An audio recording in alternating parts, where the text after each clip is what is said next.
Hello everyone, kita akan lanjut di bagian kedua ini, Yohanes 10 ayat 30, I and my Father are one. Tapi sekarang kita mau fokus tentang persatuan antara Bapa dan Anak dalam pekerjaan penciptaan, di mana di bagian pertama kita fokusnya tentang persatuan Bapa dan Anak dalam rencana keselamatan. Di Kejadian 1 ayat 26, God berkata, mari kami membuat manusia sesuai dengan kami punya image, sesuai dengan kami punya rupa. Jadi siapa ini God dan kepada siapa dia bilang, mari kami membentuk manusia sesuai dengan kami punya image. 1 Korintus 8 ayat 6 dikatakan, ada satu God, dan satu God ini adalah Bapa. Artinya Bapa bilang kepada oknum yang lain, yang tentu saja oknum yang lain ini bisa menciptakan, karena sama-sama mereka akan menciptakan manusia sesuai dengan mereka punya image. Jadi yang berkata itu Bapa. Di Spirit of Prophecy volume 1 halaman 24 dikatakan, sekarang Bapa bilang kepada anaknya, mari kami membentuk manusia sesuai dengan kami punya image. Artinya Bapa bisa menciptakan dan anaknya pun bisa menciptakan, karena Bapa bilang kepada anaknya, mari kami menciptakan manusia sesuai dengan kami punya image.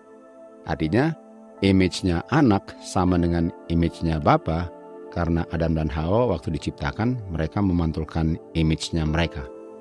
Jadi apa itu image yang dimiliki anak, yang juga dimiliki Bapa? Di manuskrip 6A 1886 dikatakan bahwa image itu adalah karakter daripada mereka. Karakter yang indah dan tak bercacat ini adalah dia punya image. Karena waktu manusia diciptakan, mereka memiliki karakter yang memantulkan karakter Bapa dan Anak. Dan gara-gara dosa, sekarang karakternya sudah rusak dan sudah tidak memantulkan dengan sempurna lagi karakter Bapa dan Anak. Dan Tuhan Yesus datang ke dunia ini untuk memberikan contoh bagaimana untuk hidup di dunia ini, dan dengan melihat karakternya Kristus, kita melihat karakternya Kristus dan Bapa, dan itulah kerjaan keselamatan untuk memulihkan kembali image daripada Bapa dan Anak di dalam manusia yang diciptakan. Di Ibrani 1 ayat 3 dikatakan Tuhan Yesus adalah express image daripada Bapanya. Express image artinya kembar, sama, karakter anak 100% memantulkan karakter Bapa. Kolose 1 ayat 15, Kristus adalah image daripada Bapa yang invisible. Dan di ayat 16 dikatakan, melalui Kristuslah semua diciptakan. Semua yang menjadi ada diciptakan oleh anaknya, dan kita tahu roh Bapa, kuasa Bapa, firman Bapa, nafas Bapa yang berada di dalam anak itulah kuasa yang menciptakan. Dan itulah sebabnya anak bisa menciptakan, karena anak memiliki kuasa yang dimiliki Bapa, sehingga Bapa bisa menciptakan melalui anaknya. Jadi dalam hal itu, Bapa dan Anak satu, image-nya satu, karena rohnya sama. Dan manusia pun bisa memantulkan karakter mereka yang sama, kalau mereka pun memiliki roh yang sama. Karena waktu Adam diciptakan di Kejadian 2 ayat 7, waktu Tuhan menghembuskan nafas kehidupannya atau roh kehidupannya, dan manusia menjadi makhluk yang hidup dan memantulkan image-nya Bapa dan Anak. Jadi yang membuat mereka satu, Bapa dan Anak, adalah rohnya, sehingga karakternya satu. Kita tahu bahwa karakter itu adalah buah daripada roh, dan itulah hasil pekerjaan Bapa melalui Anak waktu menciptakan manusia yang memantulkan karakter mereka atau image-nya mereka. Di Yohanes 1 ayat 1 dikatakan, in the beginning, pada awalnya adalah firman. Firman ini bersama-sama dengan God, yaitu Bapa, dan kita tahu firman itu adalah Tuhan Yesus. Jadi Tuhan Yesus bersama-sama dengan God, dan Tuhan Yesus adalah God. Kita bisa tahu bahwa Tuhan Yesus ini adalah God, dia punya nature, dia punya substance, God dalam infinity. tetapi dia bukan God dalam personality, bukan oknumnya God. Jadi kita mengerti ayat ini. Dan di ayat 3 dikatakan, segala-galanya diciptakan melalui Tuhan Yesus yang adalah firman. Dan ayat 4, di dalam Tuhan Yesus, di dalam Dia ada kehidupan. Jadi apa ini kehidupan yang ada di dalam Tuhan Yesus? Kehidupan di Yohanes 6 ayat 63 adalah perkataan-perkataan Tuhan Yesus yang adalah roh. Artinya di dalam Tuhan Yesus adalah firman, ada roh, karena dia namanya firman, firmannya Bapa. Mazmur 33 ayat 6, firman itu adalah nafas. Tuhan menciptakan segala-galanya dengan firman-Nya yang adalah nafasnya, yang adalah rohnya, yang adalah kehidupannya. Ayat 9, dia berfirman dan semua yang dia firmankan menjadi kenyataan. Di Yohanes 20 ayat 22 dikatakan, dia menghembuskan nafas kepada murid-murid dan dia bilang kepada mereka, terimalah Roh Kudus, terimalah firman, terimalah kehidupan, terimalah nafas. Jadi roh Tuhan itu adalah firman Tuhan, adalah kehidupan Tuhan, adalah nafas Tuhan. Dan di dalam Tuhan Yesus ada kehidupan itu, ada roh kehidupan itu.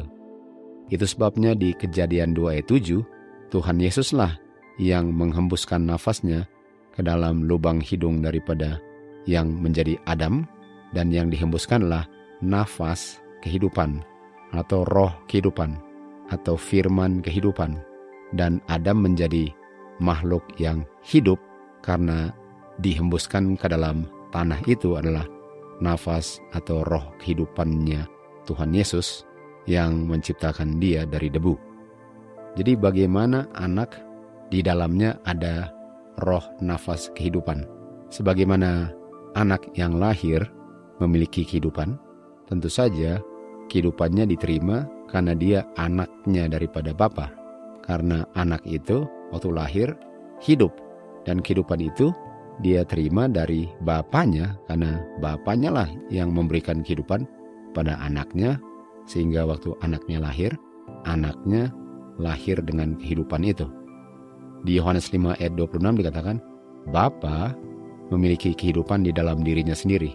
Demikian juga Bapa telah memberikan kepada anaknya agar anak memiliki kehidupan di dalam dirinya sendiri. Jadi kehidupan itu atau roh itu, firman, nafas itu dimiliki anak karena diberikan oleh Bapanya. Di dalam ajaran Trinitas bahwa ada satu God, dan God ini terdiri dari Bapa, Anak, dan Roh Kudus, dan ini adalah persatuan daripada 3 oknum yang tidak ada awalnya. Jadi ajaran Trinitas mengatakan bahwa semuanya tidak ada awalnya. Sementara anak ada awalnya waktu dia keluar dari bapaknya. Karena Bapa memberikan kepada anaknya kehidupan atau roh, nafas, dan firman. Sementara kalau 3 oknum Trinitas ini yang tidak ada awalnya, nggak ada yang terima apa-apa dari siapa-siapa. Karena semua memiliki kehidupan, karena semua tidak ada awalnya, sehingga nggak ada oknum yang perlu memberikan, dan nggak ada oknum yang perlu menerima. Itu sebabnya di dalam ajaran Trinitas ini ada yang mengajarkan bahwa walaupun dia namanya anak, dia sebenarnya bukan anak, karena dia hanya mengambil peranan sebagai anak, dan Bapa hanya mengambil peranan sebagai Bapa, karena nggak ada oknum yang namanya Bapa, dan nggak ada oknum yang namanya anak, karena semuanya tidak ada awalnya. Sementara kalau benar-benar Bapa, artinya Bapa harus ada sebelum ada anak, dan anak itu adanya keluar dari Bapa, sehingga Bapa yang memberikan kepada dia semua yang dia miliki, dan dalam konteks ini adalah dia punya nafas, atau dia punya kehidupan. Jadi Bapa adalah Bapanya Kristus, atau God adalah Bapanya Kristus, dan Kristus adalah anaknya God. Itu sebabnya anak menerima segala-galanya dari Bapa. Ini kita lihat di Council for the Church halaman 76 ayat 5 dikatakan, God adalah Bapanya Kristus dan Kristus adalah anaknya God. Kepada Kristus telah diberikan posisi yang tinggi. kalau ajaran Trinitas, Tuhan Yesus nggak perlu diberikan posisi yang tinggi, karena dia bukan anaknya, hanya berperan sebagai anak, dan dia punya posisi sudah tinggi. Jadi kenapa harus dikasih posisi yang tinggi kalau dia satu dengan dua oknum yang lain? Dan kita lanjut, kutipannya bilang, dia telah dibuat menjadi sama dengan Bapa. Artinya dia lebih rendah dari Bapa dan diangkat menjadi sama dengan Bapa. Ini masuk akal karena dia adalah anaknya daripada Bapa. Tetapi kalau dia sama dengan Bapa dan sejak kekekalan sama, kenapa dia harus diberikan posisi yang tinggi dan kenapa dia harus dibuat menjadi sama dengan Bapa kalau dia sudah setinggi oknum yang namanya Bapa dan dia sudah sama dengan oknum yang namanya Bapa. Dan semua counsel atau semua rencana Bapa terbuka bagi anaknya. Mari kita lihat apa rencana Bapa yang dibukakan kepada anaknya. Katakan di sini, hanya ada satu oknum yang satu dengan Bapanya. Dia nggak bilang ada dua oknum yang sama dengan Bapa. Di sini katakan hanya ada satu oknum yang sama atau yang satu dengan Bapa. Dan kutipan berikut di Patriarchs and Prophets dikatakan, satunya ini adalah satu dalam dia punya nature, dalam dia punya karakter, dalam dia punya purpose, dan inilah satu-satunya oknum yang bisa mengerti rencana dan purpose daripada God. Bapa, the sovereign of the universe, nggak sendirian dalam pekerjaannya. Dia ada associate, sehingga Bapa nggak sendiri dalam rencana menciptakan segala-galanya. Dan oknum yang lain ini adalah anaknya yang bisa menghargai rencana Bapa dan sama-sama menikmati sukacita dalam memberikan sukacita bagi semua yang mereka ciptakan. Lalu dikutip di sini, dikutip Yohanes 1 ayat 1. Pada awalnya adalah Firman, Firman bersama dengan Bapanya, dan Firman adalah God, dia satu dengan Bapanya dalam pengertian nature-nya, dalam pengertian karakter, purpose, dan hanya the only being, hanya satu oknum yang satu dengan Bapa. Nggak dibilang ada dua oknum, hanya satu oknum. Dan dia satu karena dia adalah anaknya God yang diangkat menjadi sama dengan God, tapi dia tetap anak God. Di Spiritual Gift Volume 3, halaman 36 dikatakan, sebelum jatuhnya setan, Bapa berkonsultasi dengan anaknya. Dia tahu hanya anak yang bisa masuk dalam rencana Bapa, tidak ada oknum yang lain, hanya Bapa dan anak, hanya ada dua oknum yang membuat rencana ini. Dan Bapa berkonsultasi dengan anaknya mengenai pembentukan manusia atau penciptaan manusia. Mereka rencana untuk menciptakan bumi ini dan binatang-binatang di bumi ini. Dan mereka pun rencana untuk membentuk manusia sesuai dengan mereka punya image. Waktu setan mengetahui akan rencana Bapa, dia sangat cemburu terhadap Kristus. Ini oknum ketiganya. Dan dia cemburu karena Bapa tidak berkonsultasi dengan dia mengenai penciptaan manusia. Oleh sebab itu, Kejadian 1 ayat 26, Bapa bilang kepada anak. Bapa nggak bilang kepada anak dan Roh Kudus, Bapa hanya bilang kepada anak karena Roh Kudus adalah kehidupan Bapa yang ada dalam anak, yang otomatis anak terima karena dia adalah anak Bapa. Roh Kudus bukan oknum sebagaimana Bapa dan anak adalah oknum. Dan Bapa konsultasi dengan anaknya, dan kalau ada oknum ketiga, itu bukan oknum Roh Kudus, itu adalah Lucifer yang menjadi setan yang cemburu karena dia tidak dikonsultasi Bapa mengenai penciptaan manusia. Jadi kita bisa lihat bahwa Bapa menciptakan melalui anak dengan kuasa roh, firman, nafas, kehidupan mereka lah semuanya diciptakan. Bukan Bapa dan anak dan Roh Kudus, tiga oknum menciptakan. Bapa melalui anak dan menciptakannya dengan firman-Nya mereka, rohnya mereka, kehidupannya mereka, nafasnya mereka. Kalau mau bilang tiga, itu Bapa yang God, anak Son of God, dan rohnya mereka. Itu tiganya. Tapi itu tidak bicara tentang tiga oknum. Karena kalau tiga oknum, adalah Bapa, lalu Anak, lalu Lucifer. Jadi kita bisa lihat bahwa Alkitab sama sekali tidak mengajarkan Trinitas. Trinitas itu adalah ajaran di luar Alkitab. Itu tidak berdasarkan kebenaran yang akan menghasilkan kehidupan kekal. Jadi di dalam rencana penciptaan, Bapa bekerja melalui Anaknya. Hanya ada 2 oknum yang bekerja untuk menciptakan segala-galanya, Bapa dan Anaknya. Di Kejadian 1 ayat 26, Bapa berkata kepada Anaknya, "Mari kami membuat atau membentuk manusia sesuai dengan kami punya image." Jadi Adam dan Hawa waktu diciptakan, mereka memantulkan karakter atau image daripada Bapa dan Anak. Di Efesus 3:9 dikatakan, Bapa yang menciptakan segala-galanya melalui Yesus Kristus. Jadi yang menciptakan Adam dan Hawa, yang membentuk dari debu adalah Tuhan Yesus. Karena dikatakan bahwa manusia dibentuk dari debu dan Tuhan Yesus menghembuskan nafas kehidupannya dan manusia menjadi makhluk yang hidup.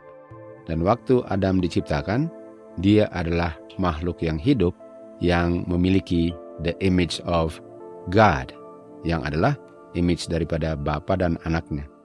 Jadi untuk Adam dan Hawa menjadi makhluk yang hidup yang memiliki the image of God dan Anak, itu bisa terjadi dengan adanya nafas kehidupan yang dihembuskan ke dalam tanah yang berbentuk manusia ini. Jadi nafas kehidupan itulah yang membuat Adam adalah makhluk yang hidup. Dan nafas kehidupan itu kita sudah tahu, itu adalah rohnya mereka, rohnya Bapa dan rohnya Kristus. Itu adalah Holy Spirit, itu adalah Holy Ghost, itu adalah nafas kehidupan, firman, itu semua kehidupan. Dan itu yang membuat Adam dan Hawa menjadi makhluk yang hidup. Jadi ada 2 oknum yang menciptakan, Bapa dan Anak. Dan mereka menciptakannya dengan kuasa roh mereka, yang adalah kuasa nafas kehidupan mereka, yang adalah firman Tuhan. Dan roh itu, yang adalah kuasa nafas kehidupan itu bukan oknum, itu kuasa mereka. Jadi di dalam pekerjaan penciptaan, Bapa bekerja melalui Anak dengan kuasa roh mereka, jadilah semua yang diciptakan. Karena hanya dengan berfirman semua menjadi ada. Jadi sebagaimana pekerjaan penciptaan dikerjakan oleh Bapa melalui Anaknya dengan menggunakan kuasa firman mereka yang adalah nafas kehidupan, yang adalah dia punya kuasa, demikian juga dalam rencana keselamatan, Bapa bekerja melalui Anak dengan menggunakan kuasa roh mereka yang sama. Di Roma 3 ayat 23 dikatakan, semua orang telah berdosa, semua orang telah melanggar hukum Tuhan, dan sudah kehilangan kemuliaan atau kehilangan image yang adalah karakternya God. Jadi image yang mereka miliki di saat mereka diciptakan sudah kehilangan karena mereka telah berdosa. Dan fungsi daripada kehidupan probation kita ini dan tujuan daripada rencana keselamatan ini ialah untuk mengembalikan image atau karakter sebagaimana Adam dan Hawa di dalam kesempurnaan mereka waktu mereka diciptakan. Dan rencana ini direncanakan oleh Bapa dan Anak. Hanya oleh Bapa dan Anak. Dan menggunakan kuasa roh mereka. Ini rencana bukan rencana yang diadakan antara 3 oknum, Bapa, Anak, dan Roh Kudus, karena nggak ada oknum ketiga, karena yang dibilang oknum ketiga adalah kuasanya mereka, firmannya mereka, rohnya mereka, kehidupannya mereka. Di Sakaria 6 ayat 13 dikatakan, the council of peace, jadi council daripada perdamaian, kita tahu perdamaian itu dibutuhkan oleh orang-orang yang sudah terpisah dari God karena dosa. Dan rencana Council of Peace ini diadakan di antara mereka berdua. Tidak dibilang di sini di antara mereka bertiga, karena cuma ada 2 oknum Bapa dan oknum anaknya. Dan di Kerinduan Segala Zaman halaman 25 dikatakan, untuk memastikan Tuhan punya Council of Peace, cara menjalankan rencana keselamatan yang direncanakan oleh Bapa dan anak, ialah Bapa memberikan satu-satunya anak yang dibegotten untuk menjadi satu dengan keluarga manusia, dan untuk selama-lamanya anaknya akan mempertahankan nature manusianya. Jadi Bapa benar-benar memberikan anaknya, karena anaknya menjadi manusia untuk selama-lamanya. Di Great Controversy halaman 416 dikatakan, Council of Peace atau rencana perdamaian ini diadakan di antara mereka berdua. Karena Bapa sangat mengasihi orang berdosa di dunia, Dia memberikan satu-satunya anaknya yang dibegotten, agar barang siapa percaya di dalam anaknya tidak perlu binasa tetapi memperoleh kehidupan yang kekal. Jadi keselamatan itu ialah untuk menerima kasihnya Bapa di dalam anaknya. 2 oknum yang bekerja untuk menyelamatkan manusia berdosa, dan kuasa yang menyelamatkan manusia berdosa lah kuasa roh mereka, kuasa Roh Kudus, kuasa firman mereka, kuasa kehidupan mereka. Di kutipan berikut, Roh Kudus yang adalah penghibur yang merubah karakter manusia menjadi sama dengan image-nya Kristus atau karakternya Kristus. Jadi Roh Kudus, firman mereka, kuasa mereka, kehidupan mereka lah yang bekerja untuk merubah karakter manusia untuk dikembalikan menjadi sama dengan karakternya Bapa dan anaknya. Di 2 Korintus 3:18 dikatakan, dengan memandang kemuliaannya mereka, dengan memandang kemuliaannya Bapa melalui anak, kita dirubahkan menjadi sama image-nya oleh Spirit-nya the Lord, oleh rohnya Kristus. Artinya kuasanya mereka lah yang merubah karakter orang yang berdosa untuk menjadi atau untuk dikembalikan sama dengan karakter daripada Adam dan Hawa di saat mereka diciptakan. Dan Adam dan Hawa, waktu mereka memiliki image daripada anak dan bapa, itu disebabkan oleh the breath of life, nafas kehidupan.